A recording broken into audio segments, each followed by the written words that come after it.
Hello, welcome to the 54th episode of Adam Alonzi's podcast. Tonight we'll be discussing AI ethics with Gisele Waters.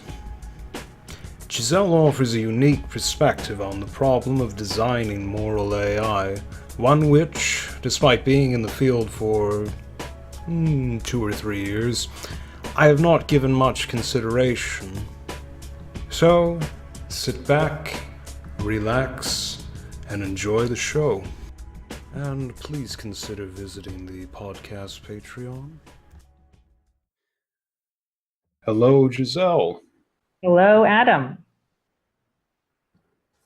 How's the weather?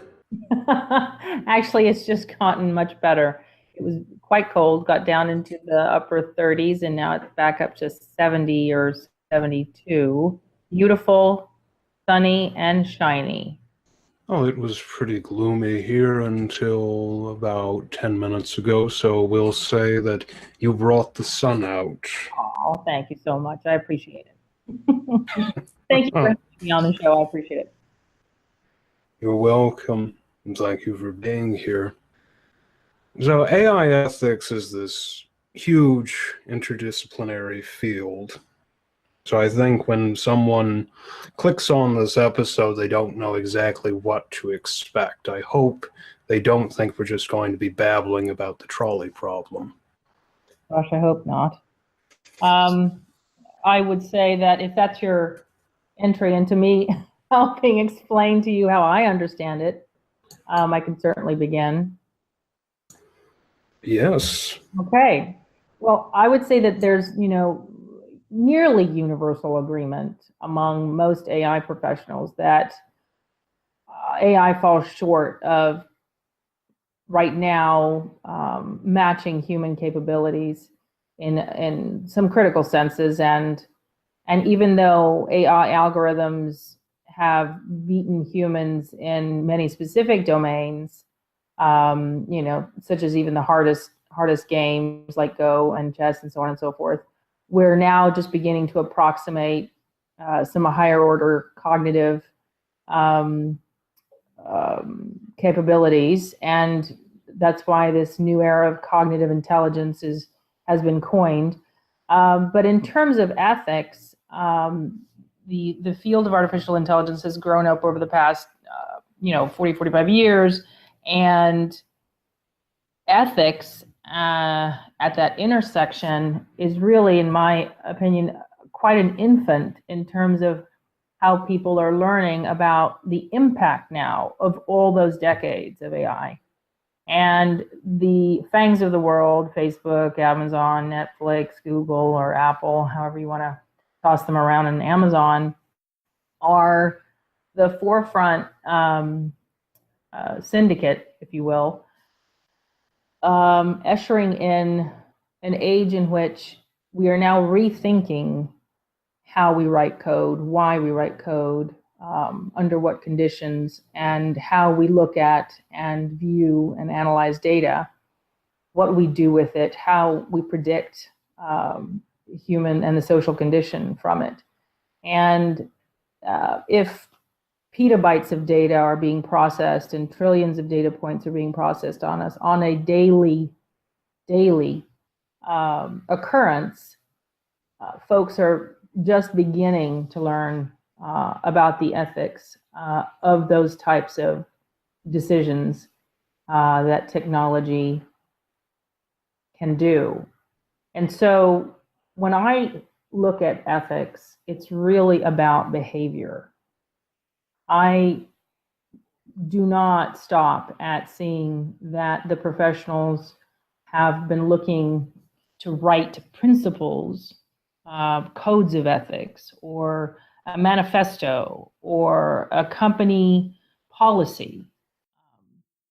My years in education taught me in that larger public sector that mission statements and principles and codes and behavioral principles that you would use as the contextual laws, if you will, to try to follow, to try to emulate, to try to reach to, are not enough.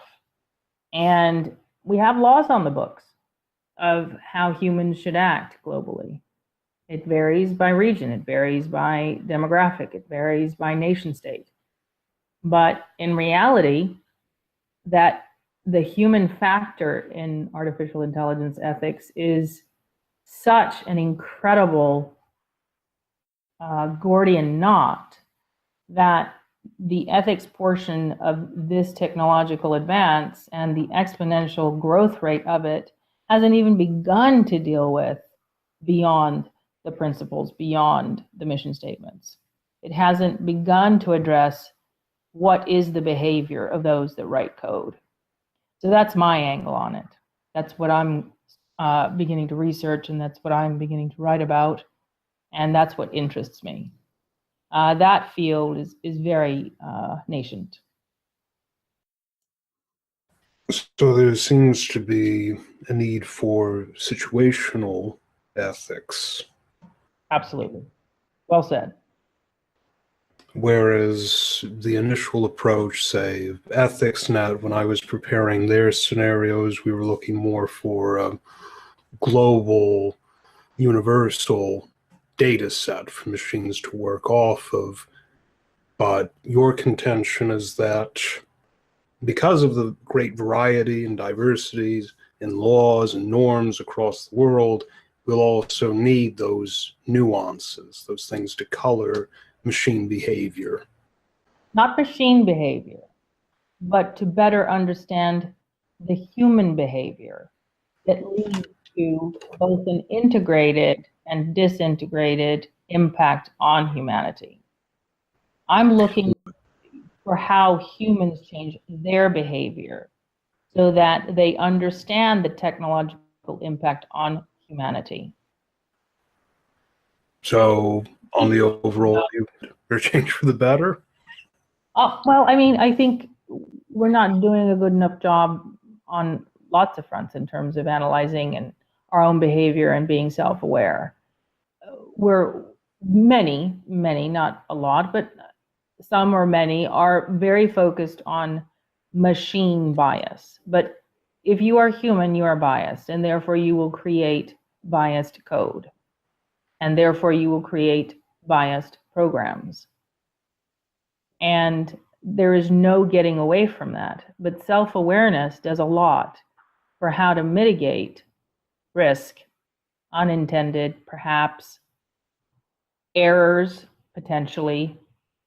Many in this field as well feel like there's an area for worrying much less about the evil within us and our malintent in terms of algorithm writing and what they cause on society, but rather the random error that exists in programming and the incompetence in humans, for example, that exist in algorithm writing.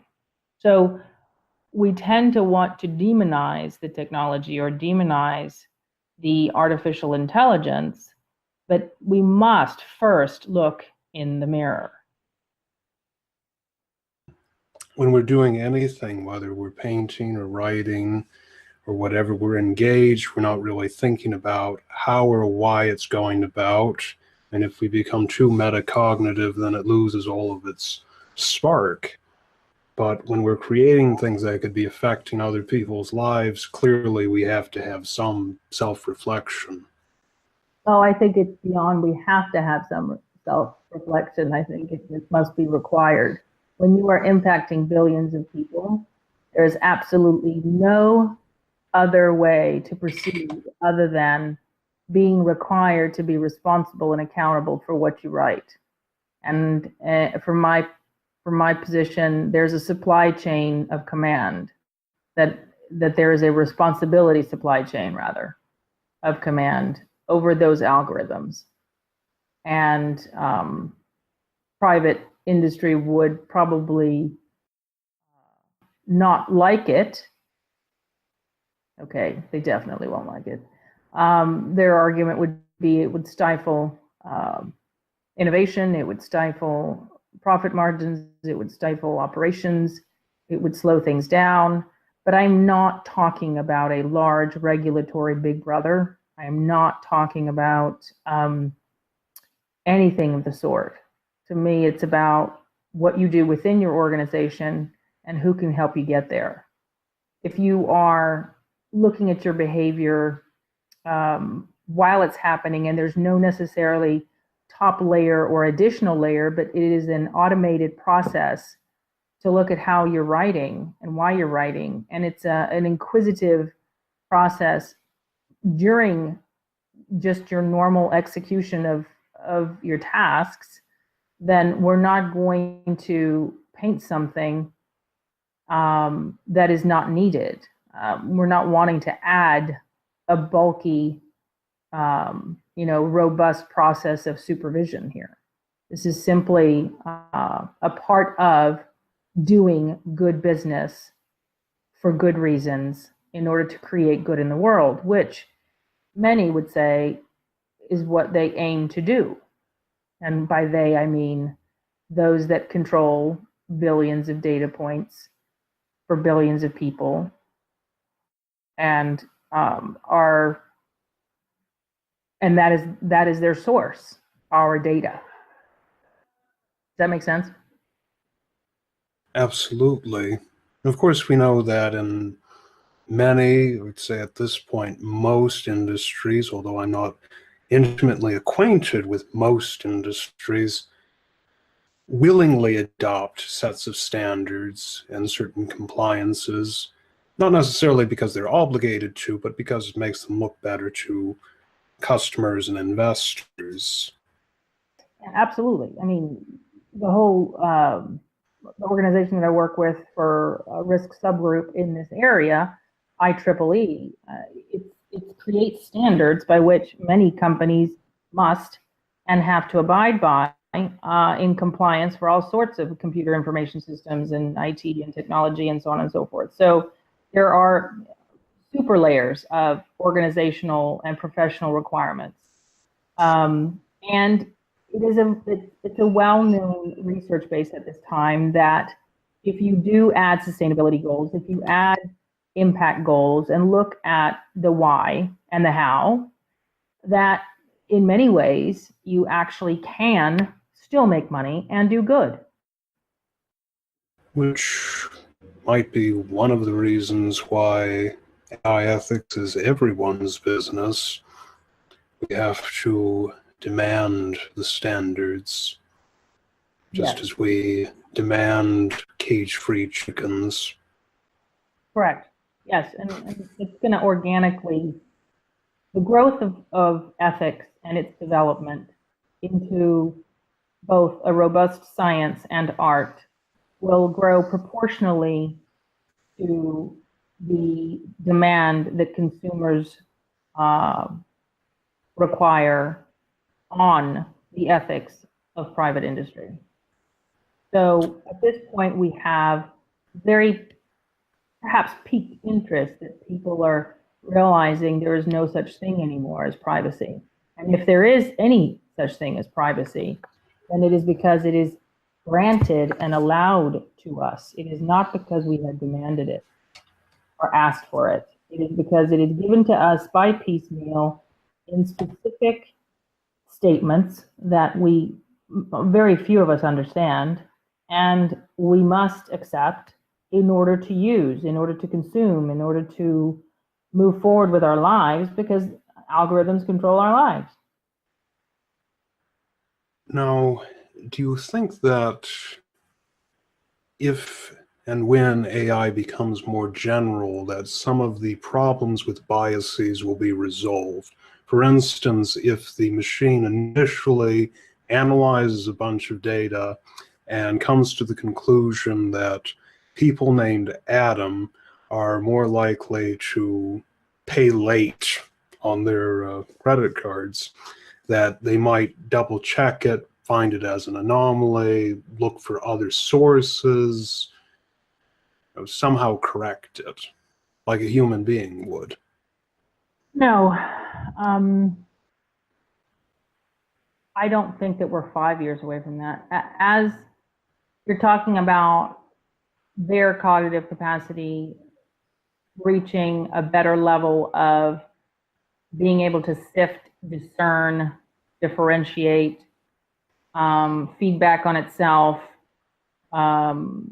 evaluate in comparison to perhaps different reference points, and asking the system with unsure levels of, X confidence. That is all still from my understanding. I am not an expert, but in my opinion, because I know humans more than I know machines, because it's still so wrapped up in the language, and it's so important that every line of code represents, as I say, the language of human choice. We must still, even when they get faster, better, more efficient than we are, even in general, I think we must always proceed with deliberation and purpose. We can't let it go. We can't let it go. It should always be a partnership at a minimum. Right, and I certainly don't expect to see those kinds of systems in 5 years either, but I was wondering if you think AGI would resolve this issue partially or completely. No, I don't. I think it will still continue to augment it if we don't look in the mirror first. Humans are vastly complex, and we haven't in millennia been able to fundamentally change our behavior.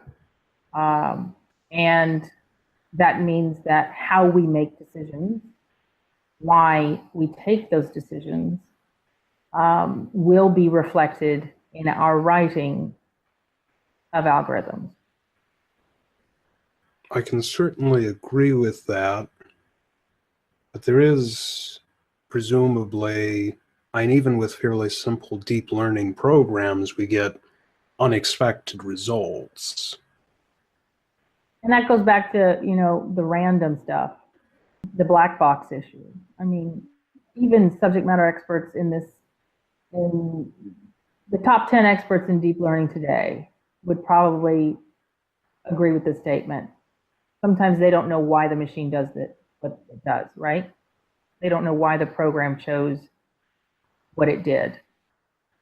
And then there's this lovely, the instance of Alexa having listened to the conversation of that family, and Amazon not knowing why Alexa sent transcripts of conversations to a related contact from within the family or something.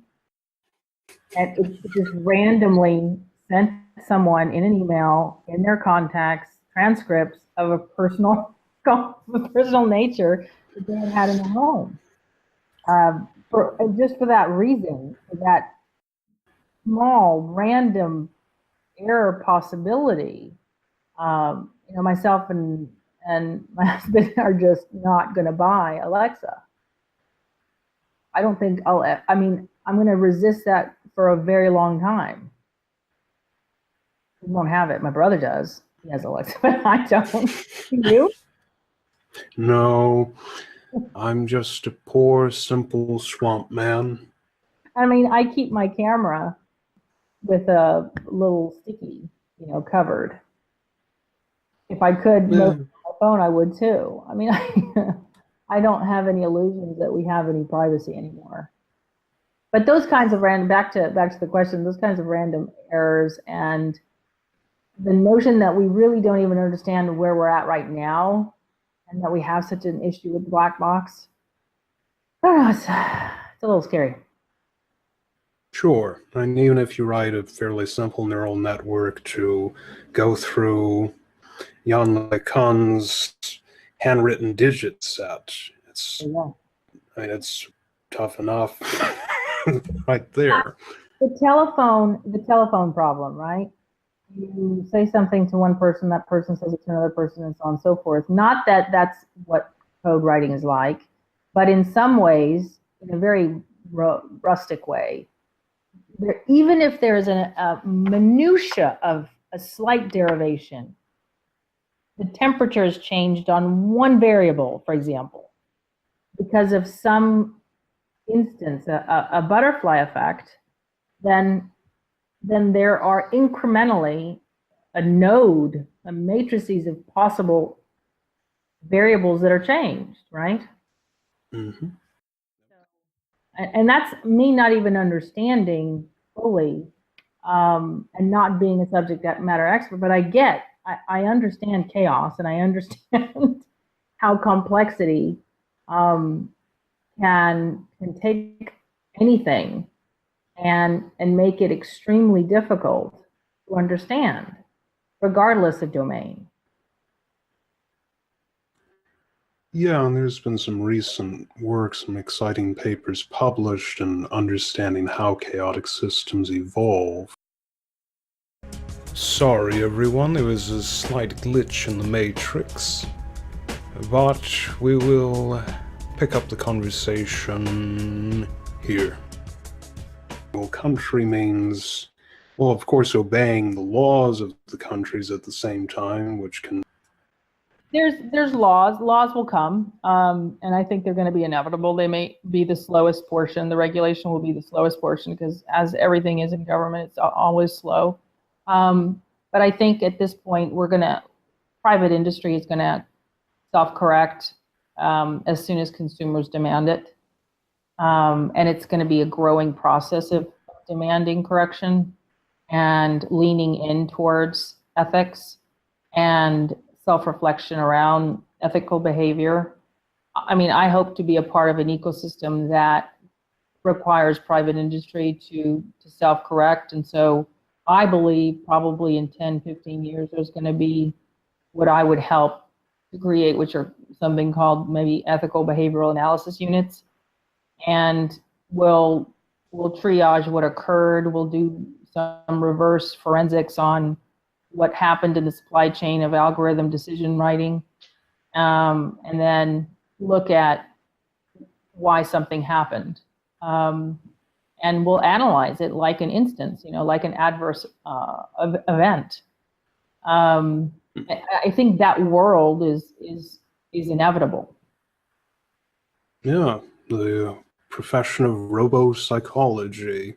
Well, I hope it's not robo psychology as much as it is an integrated human machine psychology. And I'm going to always push back on that because I don't want to give the credit or the responsibility to the machine. I'm always trying to bring it back to the human element, right? Yeah, I suppose in my mind, though, I sort of see the machines eventually gain a high degree of autonomy. And granted, that might be in the somewhat distant future. Well, autonomy, yes, in obviously accomplishing its tasks, it's going to become very competent at whatever that is. That's how they augment our human capacity. But again, I'm going to always look at the creator, right? Who creates that Frankenstein? Sure, and maybe with intelligence, augmentation, technologies, humans will always keep pace with machines and at least act as brothers, if not their overlords. Well, I would probably with Nick both on this, but I don't think we can. I mean, it's probably inevitable that we will fail to do that in the end, but I may be gone by then, so. I mean, neural lace is a distinct possibility. It is a distinct possibility, and if I'm still around for that, which, I mean, I'm not that old, but I'd love that. I would not mind that. Folks are very many folks are scared of that, but I mean, we're already augmented when you think about it. I would agree with Elon on that. We're already cyborgs in some way. We constantly depend on machine for our understanding, for life, for work, for play. But I think throughout the piece you've presented a perspective that's unique, at least to me, in that we're putting the responsibility on the person who's creating the program. Yes.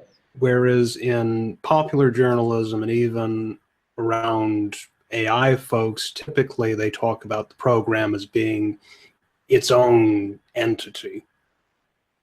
Yeah, no, I would differ. And my approach will definitely be hitting hard on the human element still, and specifically on the ethical behavior or the lack thereof of humans and groups and enterprise. On the other hand, I mean, in their defense, even when I put together a simple little Python GUI, it feels like it has a mind of its own sometimes. Oh, oh, absolutely. I mean, I battle with my vacuum and my computer all the time. I talk to them as if they're, yes. I mean, our technology is definitely personified. Anthropomorphizing machines has been going on for quite some time. Are there any closing words of wisdom you'd like to leave us with? Well, I would just, I guess, encourage your listeners to ask themselves at what stage do they want to start really looking at how they differentiate themselves from other enterprise or other individuals or other companies in terms of how they approach ethics with automation, ethics with information systems, and artificial intelligence. I mean, why are we looking at ethics is one of the first questions that I encourage those folks to do, and asking themselves, is it because you want to improve your bottom line? Is it because you want to become more loved by your customers? You want to sell more? You want to be more for others? Or is it that you want to make a difference? Or is it a little bit of everything? I mean, answering that why question will help you get to how you get to where you want to go.